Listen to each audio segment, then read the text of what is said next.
Three massive mistakes that mortgage and life insurance brokers are making regularly that is preventing them selling more life insurance. Number one is they are not asking enough questions. I see some brokers who I've worked with in the past. I've either trained them myself, they worked for me, or I've trained other people's sales teams. They are just not asking enough questions. They are rushing the fact find. They are just asking the questions that are needed to do an application. Yeah. But there's a lot of questions that are not needed just to do the mortgage app or the life insurance app that you need to ask in the fact find. Yeah. They are just not asking enough questions, and they are just following it by the book. And there's obviously questions that you've got to ask for compliance and purposes and to do the application.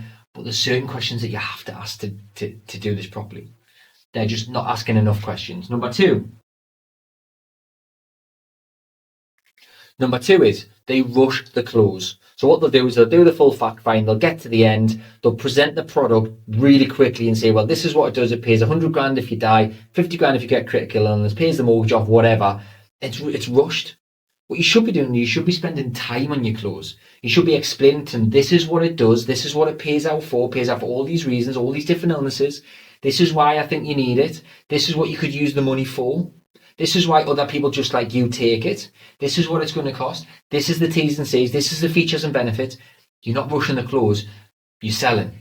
You're a salesperson. You're a financial advisor, mortgage broker, life insurance broker. You're in sales, right? Don't rush the close. And the last one,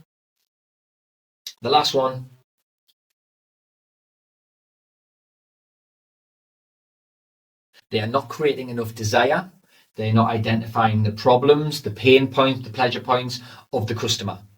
Now, you do the 2-year questioning. You've got to identify their problem, their pain point. If something happens, what is going to happen? If you don't have savings, you don't have cover in place, you've got a mortgage, you've got debt, you're self-employed. If something happens, you've got to press on the pain and the problem, identify it, elevate it so that it is clear. Yeah, if you don't do that, remember, they are making a price-based decision, not a value-based decision. They are making a decision based on, do I really need this life insurance? It's 50 quid a month. Probably not.